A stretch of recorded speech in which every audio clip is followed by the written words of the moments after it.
Admiral Deho stood on the bridge of his warship, the Vorkith's Pride. His silver skin reflected the dim lights of the control panels around him. He was a Vorkith, a species that had conquered 17 star systems in the past century. Today his fleet was exploring new territories at the edge of uncharted space. "Admiral, we have discovered something," Lieutenant Myri said from her station. She was young but skilled, one of the best tactical officers in the fleet. Deho walked toward her console, his three-fingered hands clasped behind his back. "Show me." The main screen flickered to life, displaying a star system with 8 planets orbiting a yellow sun. Myri highlighted the third planet from the star. It was mostly blue with white clouds swirling across its surface. "This planet appears to have liquid water and a breathable atmosphere," Myri continued. "Initial scans show it could support Vorkith colonies perfectly." Deho smiled. "Another world to add to their empire. Excellent work. Begin detailed scans. I want to know everything about this system before we claim it." As the crew worked, the ship's computer processed millions of data points from the distant planets. Suddenly, a red warning symbol appeared on Myri's screen. Her expression changed from excitement to confusion. "Admiral, there is something strange here." "What is it?" Myri transferred the data to the main screen. The third planet now had a flashing designation next to it, Class 9D WRLD. The bridge fell silent. Every officer stopped their work and stared at the screen. A Deathworld classification meant the planet was extremely hostile to life. Class 9 was the highest danger rating possible.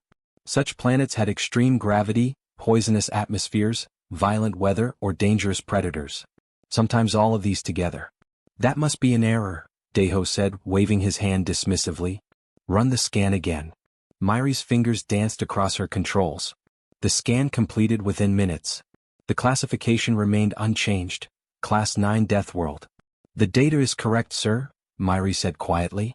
"The planet has gravity nearly double our homeworld. Its atmosphere contains high levels of oxygen, which is corrosive over time. The scans detect frequent electrical storms, extreme temperature variations, and geological instability.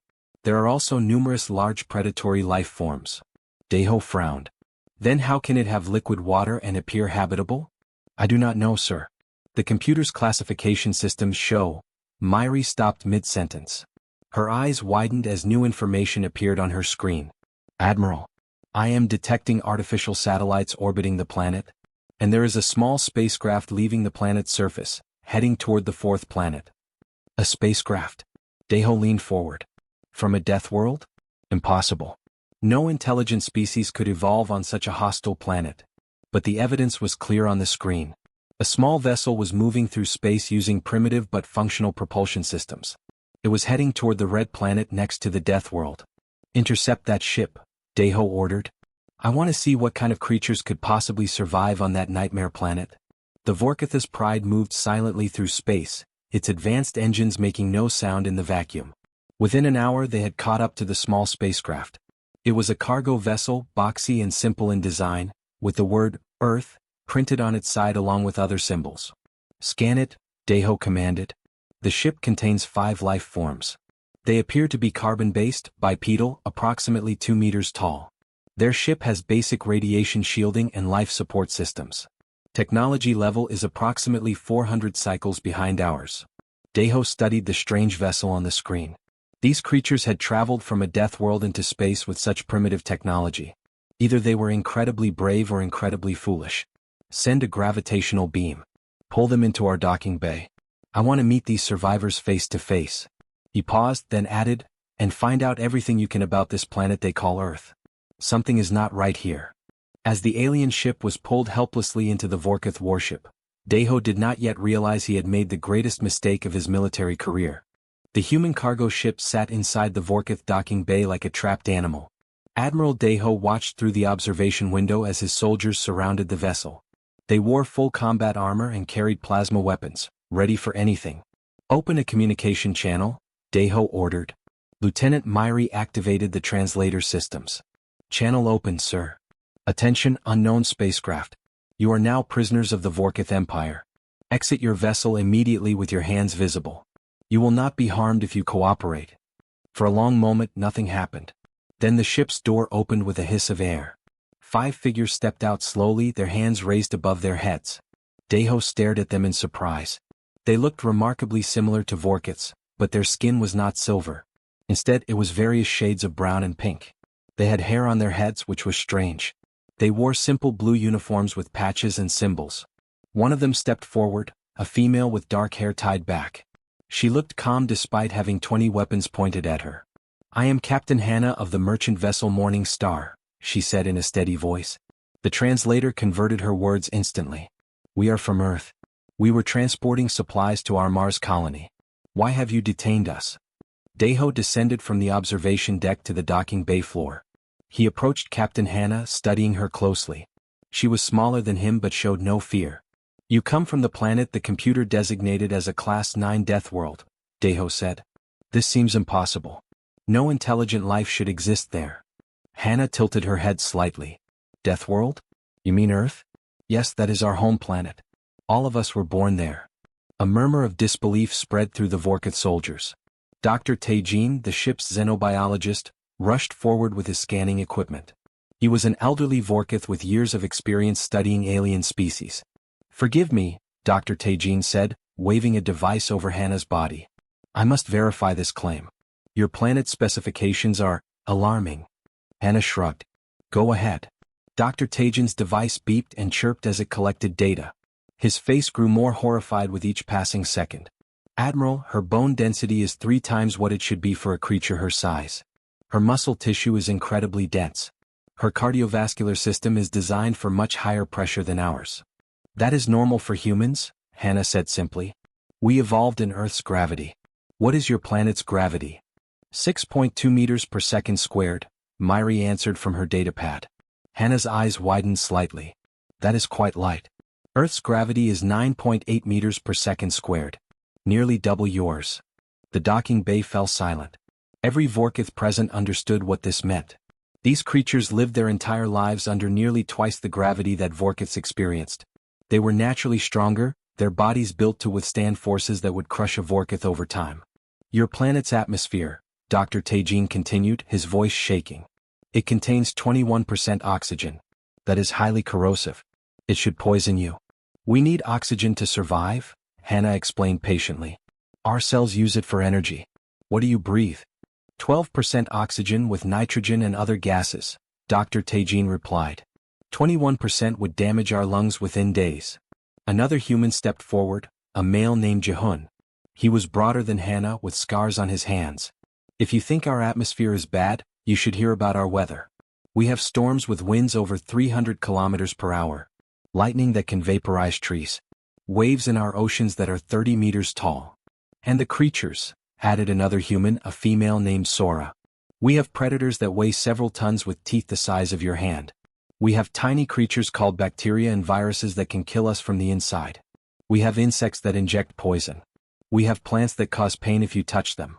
Deho felt something he had not experienced in many years: fear. These humans spoke of their planet's horrors as casually as discussing the weather. They had evolved in a nightmare world that would kill most species within hours, and they thrived there. "Admiral," Captain Hannah said quietly, "I strongly suggest you do not attack Earth. We may seem primitive to you, but we survived on that planet for millions of years. That made us very good at one thing." "What is that?" Deho asked, though he was afraid he already knew the answer. "Survival," Hannah said. "And when survival means fighting, humans are the best in the universe at it." Admiral Deho sat alone in his command chamber, reviewing the data about Earth for the 5th time. Every number, every fact made him more uncomfortable. Yet his pride would not let him show weakness. He had conquered 17 systems. Surely these humans, with their primitive technology, could not defeat the mighty Vorkith Empire. He activated the communication panel and contacted High Commander Yejin back on the Vorkith homeworld. "Admiral Deho reporting. We have discovered a new species called humans. They possess space travel but are technologically inferior to us. However, they originate from an extremely hostile planet." High Commander Yejin's face appeared on the screen. She was old and battle-scarred, a legend among the Vorkith military. "How hostile?" "Class 9 Deathworld, Commander. Gravity nearly double ours, corrosive atmosphere, violent weather patterns and dangerous predators." Yejin was silent for a moment. "And they evolved there naturally?" "Yes, Commander. I have 5 of them aboard my ship as prisoners." "Then release them immediately and withdraw," Yejin said sharply. Any species that survives such conditions is not to be underestimated. Deho felt his pride wounded. Commander, their technology is primitive. Their ships are slow. Their weapons are basic. We can take their system easily. You fool, Yejin hissed. Technology means nothing against natural adaptation. I am ordering you to withdraw and return home immediately. But Deho had already made his decision. Commander, communications are breaking up. I can barely hear you. I will investigate further and report back. He terminated the connection before Yejin could respond. He knew he would face punishment for this, but if he conquered Earth he would be forgiven. He would be a hero. Lieutenant Myri, he called. Prepare the fleet. We advance to Earth's orbital space. Full battle formation. Myri looked uncertain but obeyed. Yes, Admiral. The humans were confined to a holding cell, but Deho had them brought to the bridge under guard. He wanted them to see their planet's defeat. Captain Hannah stood calmly watching the view screen as Earth grew larger. You are making a terrible mistake, she said quietly. We outnumber any defense you have, Deho replied confidently. We have 50 warships. Our shields can withstand your primitive weapons. Surrender your planet now, and your people will be treated fairly as subjects of our empire. Hannah shook her head sadly. We will not surrender. And you will not survive this. The fleet entered Earth's orbital space. Immediately, alarms blared across every Vorkith ship. Admiral. We are being scanned by multiple defense platforms. I count over 200 orbital weapon stations. They are targeting us, Myri shouted. Impossible. Our sensors showed nothing, Deho said. They were hidden on the dark side of the moon and in Earth's debris field, Myri reported. They must have detected us days ago and prepared. Before Deho could respond, bright streaks of light shot from Earth's atmosphere. These were not energy weapons like the Vorkith used. These were physical projectiles, moving at incredible speeds. Railguns, Captain Hannah explained. We use magnetic acceleration to fire metal slugs at hypersonic velocity. Simple physics. Very effective. The first projectile struck 2 Vorkith scout ships. The shields flickered and failed instantly. The ships exploded in brilliant flashes. Shields at 40% from one hit. Myri reported in panic. How is this possible? Kinetic energy, Jehun said from behind his guards. We live on a planet with constant meteor bombardment. Our shields are designed for physical impact, not just energy. Yours clearly are not. More railgun rounds fired from Earth's surface and orbital platforms. 3 more Vorkith ships exploded. The fleet scattered, trying to evade, but the targeting systems were too accurate. Then Earth's fighter craft launched. Small, swift vessels that moved in ways no Vorkith pilot could match. They pulled maneuvers that should have killed their pilots, turning at angles that generated crushing G-forces. Those turns would kill our pilots instantly, Myri whispered in horror. Our pilots train in 9.8 gravity their whole lives, Sora said. They can handle forces that would turn your people into liquid. A Vorkith battleship tried to fire its main cannon at Earth's surface. Before it could complete the firing sequence, 20 human fighters swarmed it, launching missiles at close range. The battleship's shields overloaded and the ship broke apart. All ships retreat. Full reverse. Deho finally screamed.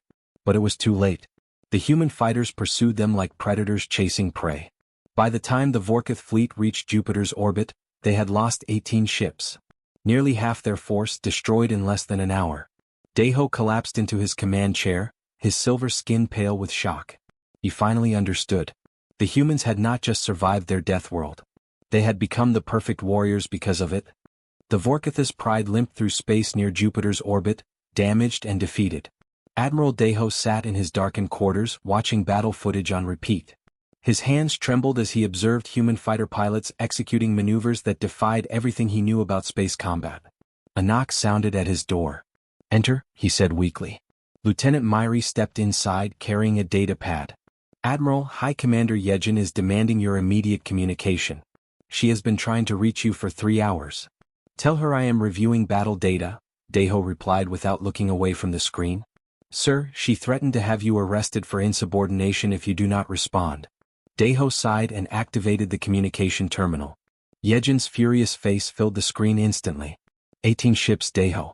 18 ships destroyed because you ignored my direct order. Explain yourself immediately. Commander, I underestimated them. I thought superior technology would guarantee victory. I was wrong. Yejin's expression softened slightly from rage to disappointment. Technology without understanding is useless. What have you learned? Everything about them is designed for survival. They are stronger, faster, and more resilient than us. But it is more than that. Their entire civilization is built on overcoming impossible challenges. Bring the human captain to me. I want to speak with her, Yejin commanded. Minutes later, Captain Hannah stood before the communication screen. She looked tired but unharmed. Daiho had ordered her crew released from their cell and given proper quarters after the battle. It seemed pointless to treat them as prisoners now. Captain Hannah, Yejin began, you have defeated a significant Vorkith military force. I wish to understand how your species achieved this. Hannah glanced at Daiho before responding. We did not want this fight, Commander. We defended ourselves. That is what humans do. Tell me about your evolution. How did your species develop such capabilities? Hannah sat down in a chair that Myri provided. Earth is not kind to life. For millions of years, everything on our planet tried to kill our ancestors. Predators hunted us. Diseases infected us.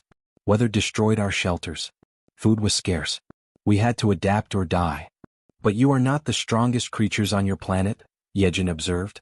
Dr. Tajin's reports indicate you have predators far more powerful than humans. That is correct, Hannah agreed. We are not the fastest or strongest. We survive through persistence and intelligence. We can run for hours without stopping. We can function with very little sleep. We can eat almost anything. We can survive in nearly every climate on Earth, from frozen wastelands to burning deserts.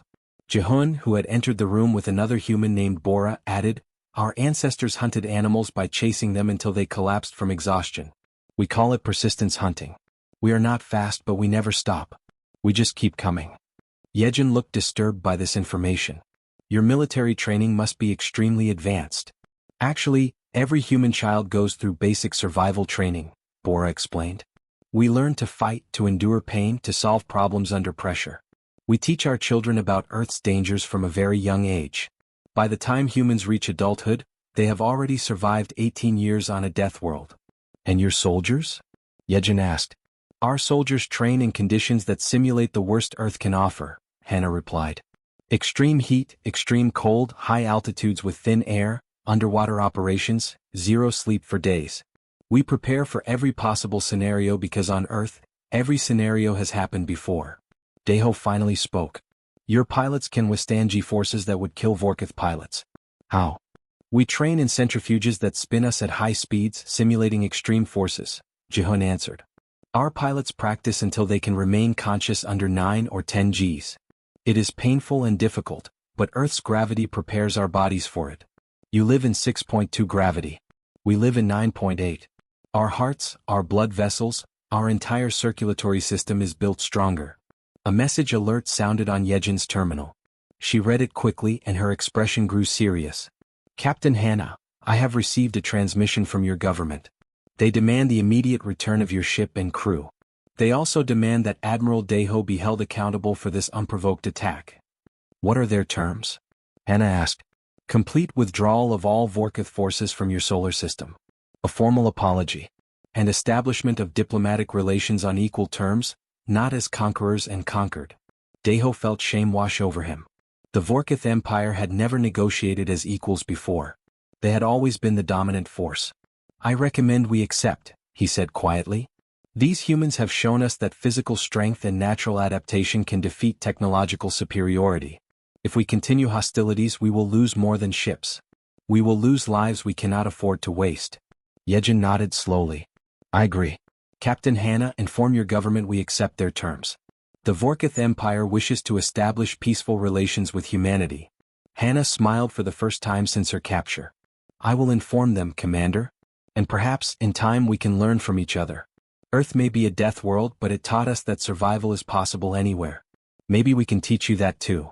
6 months had passed since the battle near Earth. A new space station floated at the edge of Vorkith territory, built specifically for diplomatic negotiations. It was neutral ground, designed by both human and Vorkith engineers working together for the first time. Admiral Daiho, no longer commanding a fleet, stood in the station's main conference hall. He wore simple diplomatic robes instead of his military uniform.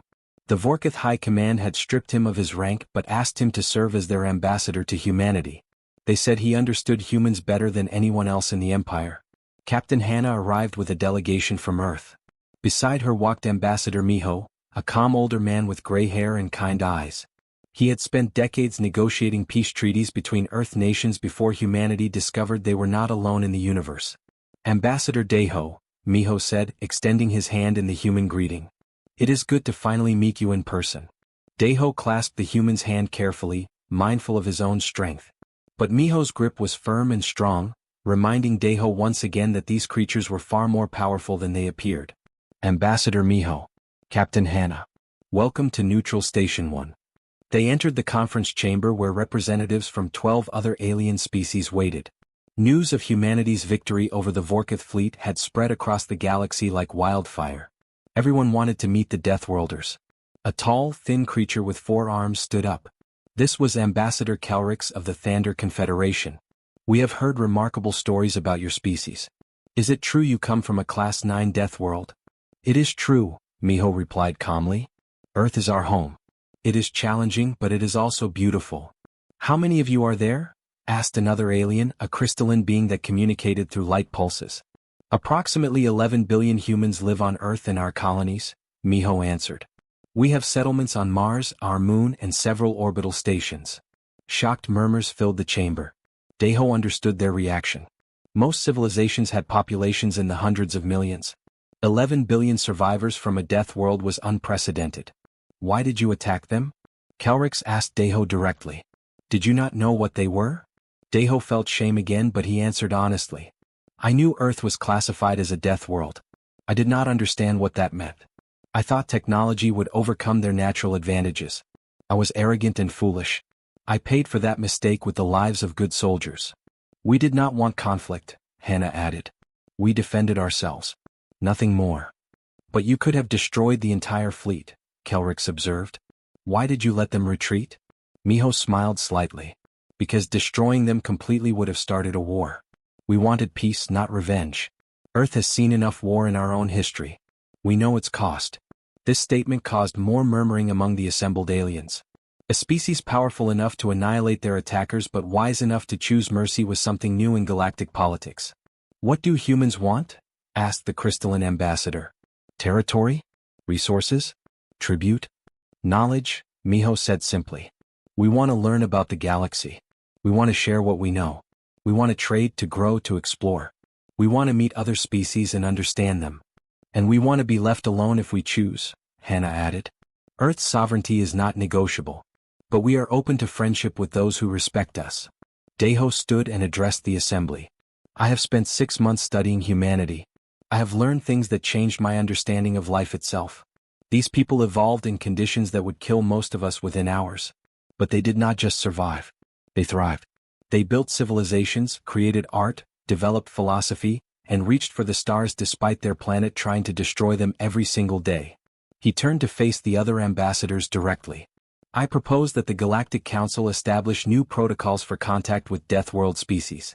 We must approach them with respect, not conquest. We must understand that survival on such worlds creates abilities we cannot match. Physical strength, mental resilience, adaptive problem solving. These are not weaknesses to exploit but strengths to admire. You want us to fear them, Kelrix said. No, Daiho replied. I want you to respect them. There is a difference. Miho stood beside Daiho. We do not wish to be feared. We wish to be understood. Yes, Earth made us strong. Yes, we can defend ourselves. But we also learned compassion, cooperation, and creativity. Our planet taught us that life is precious because it is so fragile. We value peace because we know the alternative too well. Over the next several hours, the council discussed and debated. Finally, they reached a decision. Humanity would be welcomed into the galactic community as full equals. Earth's star system would be recognized as sovereign territory. In exchange, humans would share their advanced materials technology, their defensive systems, and their knowledge of surviving in hostile environments. Humans would also receive FTL technology, star charts, and access to galactic trade routes. More importantly, they would receive something Earth had never had before: proof that they were not alone in the universe. As the meeting concluded, Daiho and Miho stood together, looking out at the stars through the station's massive viewing window. Do you think this will last? Daiho asked quietly. This peace between our people? Miho considered the question carefully. I think it will, as long as we remember what we learned from each other. You learned that technology is not everything. We learned that we are not the only ones trying to survive in this vast universe. The map labeled Earth a death world, Deho said almost to himself. That label saved your planet. It made me cautious when I should have been terrified. And now? Miho asked. Now I am grateful. Grateful that your people chose mercy. Grateful for the chance to know you. Grateful that the galaxy is larger and more wondrous than I ever imagined. Far below them, the station's docking bay opened as the first human trade ships prepared to depart for distant stars. Humanity's journey into the galaxy had truly begun, not as conquerors but as explorers, teachers, and friends. The Death World had produced survivors. But those survivors chose to be more than just fighters. They chose to be builders of a better future for all species.